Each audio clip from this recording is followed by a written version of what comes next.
Ladies and gentlemen, welcome to Opinion Machine, the show where we talk about all things gaming. And my name is Killjoy, and today we're going to talk about Tiny Tina's Wonderlands. Now, I have just recently finished playing it. I played through it with my brother and with the one and only Don Hayes, and I think we had fun playing it. But I thought I'd go over my feelings on this game now that we've completed it, and my experience with it, and what's it like as a spin-off to the Borderlands series. So for those who don't know, Tiny Tina's Wonderlands is based on a piece of DLC that came about for Borderlands 2 that was very heavily inspired by Dungeons and Dragons and other tabletop games. It's probably by many is considered Gearbox's best DLC for the Borderlands series.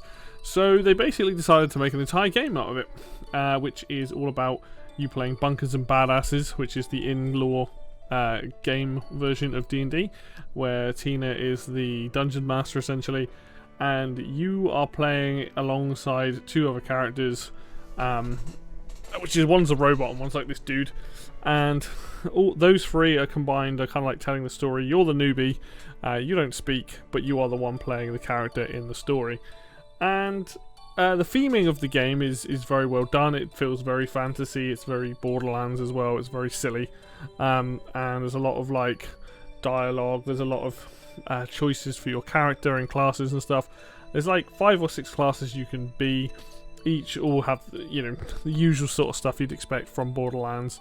You pick a class. They might have add-ons. They might be very good with freezing damage, lightning damage, fire damage, melee, all that sort of stuff. So there's stuff to choose from, and what makes the game kind of unique is that fantasy setting, is you running around in essentially a medieval game, beating up skeletons and goblins and trolls and things like that, and everything is very themed that way. All the versions of the characters that you've met in previous games, say Claptrap and Torg and Brick, are characters in this, but done in their own sort of fantasy setting.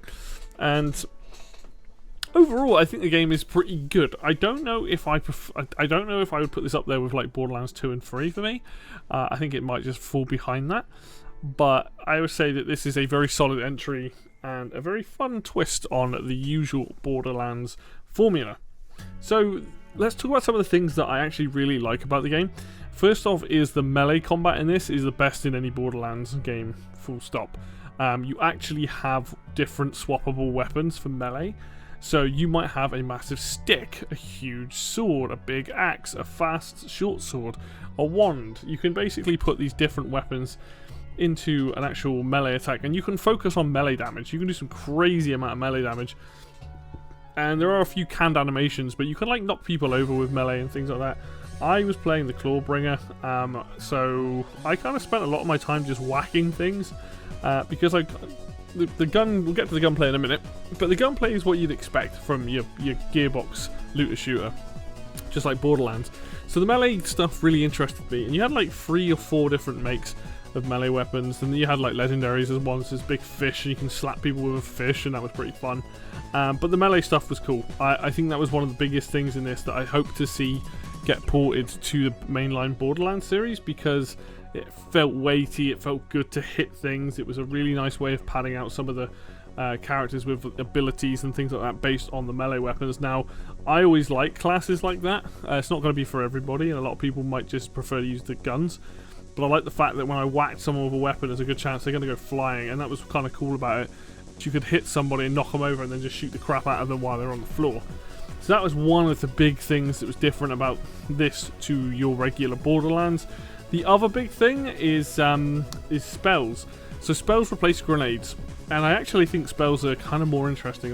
The grenade side of things, great. There are some ridiculous grenades that you can get in Borderlands, but what makes the spells interesting, my absolute favourite, was one where my character put his hand up and clench his fist, and then this massive meteor would just smash down wherever I was pointing on top of the enemy, set them on fire or freeze them, things like that.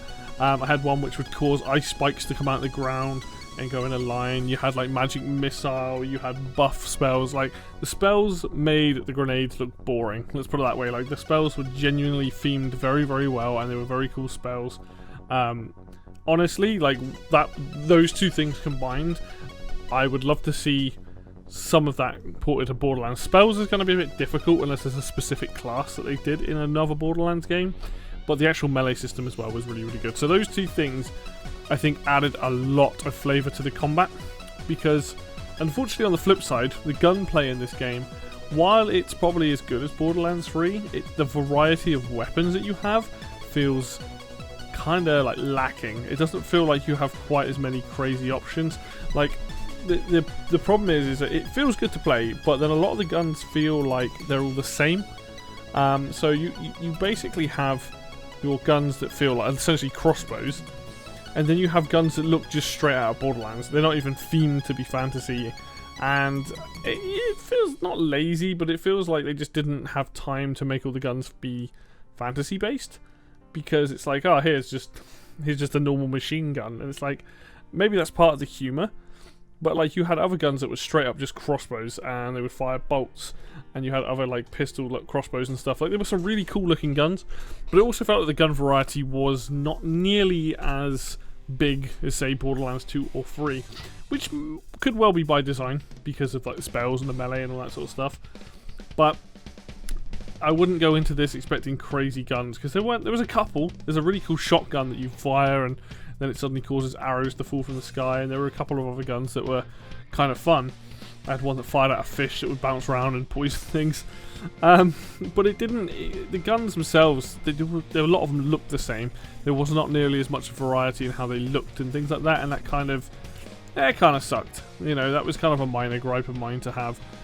Where the gun, like, you have these cool melee attacks, you have these cool spells, but the guns themselves, how they look, how they sound, and how they feel, nothing really different there, or there wasn't enough variety there, which is unfortunate. Overall, like, you know, you have your standard gear equipment and things like that on your class. The game is probably shorter than like Borderlands 3, because you can probably beeline through the game in about potentially like 12-15 hours. There is a lot of side stuff, because you have an overworld, which is a huge departure from the Borderlands series. So when you're going from place to place, so if you go into a city, you have like the city, you go there, that's where all your like your vendors are, that's where like your stash is, and you know, bounty board, whatever. But then you go into the overworld, and the overworld has like a model of your character running around. You can do things in the overworld, you have random encounters there, you can get quests there, and that was kind of fun. I did kind of like that, it mixed things up. But the good part of that was the exploration, finding puzzles, finding dice in the overworld was kind of fun. You know, finding the quests and things like that. The downside to it is the random encounters, and that is something that I definitely didn't really enjoy. The random encounters in this game, what makes them kind of a bit meh, is that you only have maybe 4 or 5 maps, if that, per area. So if you're in a grassy area, and you have a lot of random encounters, you're going to see a lot of the same maps very quickly. If you're under the sea, or what should be the sea, you're going to see a lot of that very quickly. Which, you know, they are random encounters. I guess if you're grinding for certain things or looking for loot, they're probably fun, but it's not really my cup of tea. Like, I didn't feel like they were necessary. I guess it's more of a theming thing rather than like gameplay, because I don't know if you get much out of it. You do get loot at the end of them, but nothing you wouldn't have found just playing through the game anyway. But you can stop random encounters on the map. If you punch the enemies running towards you, that will stop them. So, you know, you can just avoid them entirely. You don't need to do them. They're probably alright early on, just to get some level ups and whatnot. But yeah, other than that, like, they're just kind of a bit pointless. What else did you get going in this game? So you have like that. You have the overworld. One thing that I think might just be fatigue is how much loot gets dropped in this game. And when I mean how much loot gets dropped, I mean a lot. To the point where, like, I'm just picking stuff up and I don't even know what was better. The game throws it at you very, very quickly, like spells and melee weapons, all this sort of stuff, but a lot of it. So I'm like forever stopping like my flow of the game to quickly, like, what does this spell do? Right, no, yes, is something I want to use, is it not? And the same with like rings or like armor that you're wearing. It comes thick and fast, and unfortunately I definitely think it was a bit too much here. like, because the game's not as long, I think they have to introduce you to a lot of the different things that you can equip, and that being, like I said, the rings and the clothing and all that stuff. You kind of, you know, need to get into it. But for me personally, it was like a bit much. It just felt like, okay, I'm getting chucked so much stuff at me on top of like guns, on top of, you know, melee weapons. I've now got to look at like these rings and all this other stuff, and it was just a lot very, very quickly. And it's kind of a problem with the Borderlands series in total. When I recently played Borderlands 1, I realised there's obviously a lot of loot, but it's not nearly as much loot as like the games. Borderlands 3 is crazy for it. Like, there's so much loot, and it just gets a bit overwhelming. And obviously, you know, you want to stop and look at the different colours. Once you get to a point, you're like, right, I'm not going to look at anything lower than this particular colour. But even then, it's like, Jesus, there's just stuff.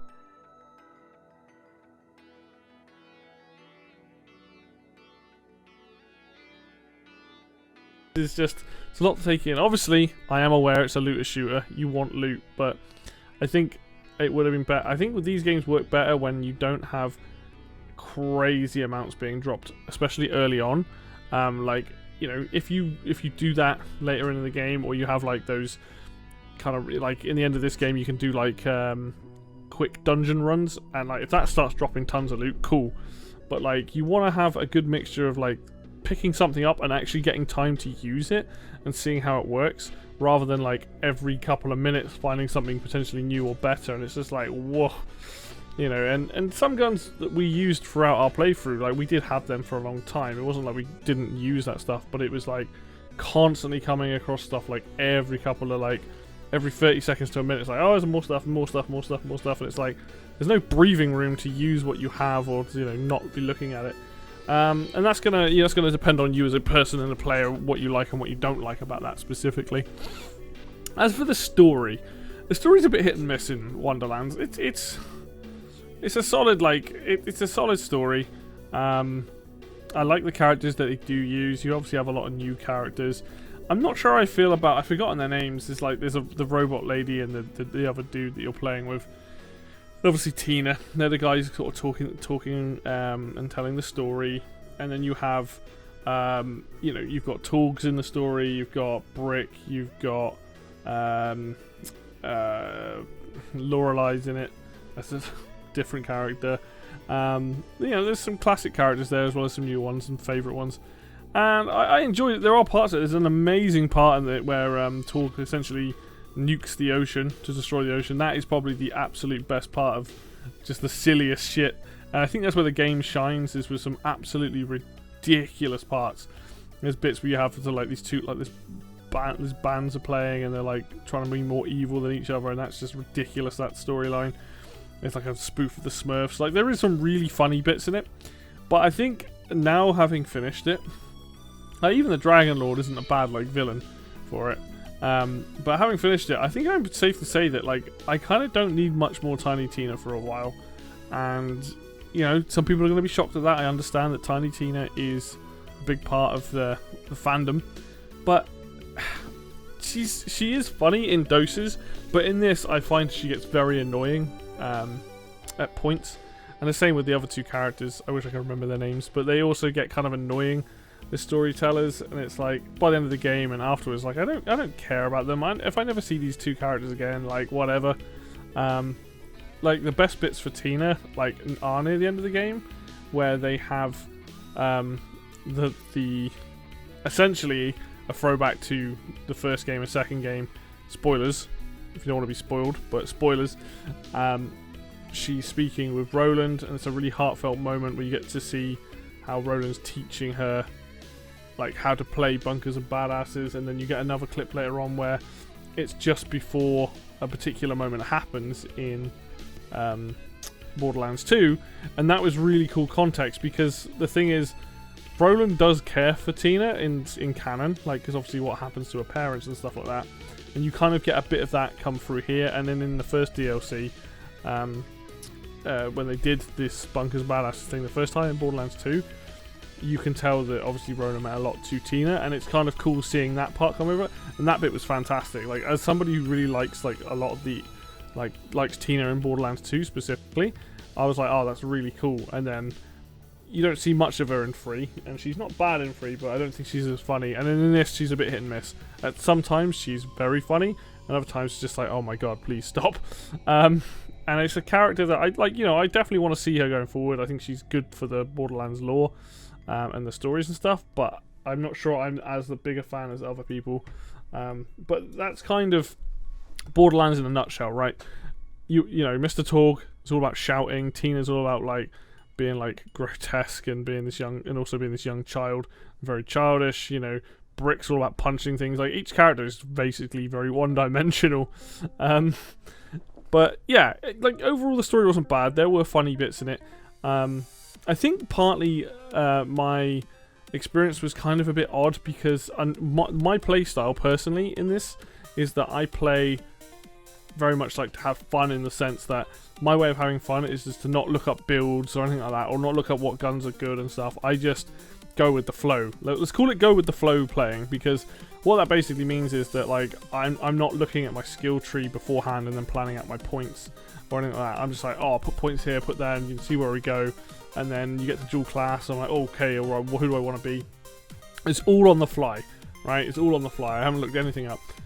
Whereas Jack and Toby, who I was playing with, they are a bit more into the build side of things, and the problem with that is that the same what happened with Borderlands 3 is that my brother specifically gets quite overpowered, and a lot of the challenge is removed from playing the game. It's not that I didn't have fun, it's just it does become a bit autopilot, and I think that might have had some kind of impact on my enjoyment of this game. I definitely recommend playing this with you know, with other people. I think it's these games are designed to be played with other people, and like I said, it's not going to take away from the fact that I did have fun with the game. It's just that that challenge that probably should have been there. Like, we go into boss fights and he would like straight up just like annihilate a boss in, you know, in about 2 to 3 seconds, and just be like, oh, on to the next phase of the boss then. And that kind of, you know, that's what the hard modes are there for. That's what the challenge levels are there for, you know, to be able to do that sort of stuff later on. But yeah, for your first time through, when a boss dies in about like 3 seconds after they spawn, it's kind of like, oh, is that it? And that's just how he plays. It's how Jack plays with the whole build. They like to do that kind of stuff. They like to be overpowered as fuck, and that's absolutely fine and valid. It's just, for me personally, it's not my preferred way of playing, and I do think that detracts from potentially my playing experience with these games, because like, I actually want to be able to do the boss fight and all that sort of stuff rather than it dying straight away. But you know, it is what it is. I'm not going to tell people how they should and shouldn't play their game. But overall, I think the game itself is decent. I would say it probably sits behind Borderlands 3 for me. I think the melee and spell systems are probably the best things about it. If you have interest in playing this, I'd definitely recommend picking this up. Maybe not a full price, I think £30 or less, this is a good buy. It goes on sale like throughout the year, so definitely look at getting it, you know, on a sale. Have fun with it. The DLCs we haven't really touched, so I can't speak on too much of it. We tried one of them. They seem quite short. They seem like quick runs that you do over and over again. But if you like Borderlands gameplay, or you like Borderlands 3 specifically, and you want it in a more fantasy setting, then this is probably going to enjoy it. If you like Tiny Tina, you're probably going to enjoy it.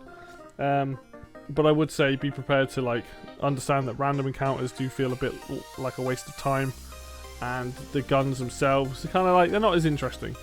But if that's my biggest gripes with the games, then quite frankly, it's a decent enough game that will keep you interested for a while if you're looking to scratch that kind of looter shooter itch. You know, and you like the mainline Borderlands series, you're probably going to like this too. So there you go, there's my thoughts on Tiny Tina's Wonderlands. I probably won't return to this for a while. I think they're making enough, they did well enough for them to make a sequel, so we'll see what happens, what comes down the line. Yeah, so there you go. If you're into that kind of thing, go check it out. Anyway, thank you very much for watching the video. As always, if you like the video, hit like. If you want to see more content like this, hit the subscribe button. Links for Facebook and Twitter will be down below in the description as always. And until next video, I will see you then.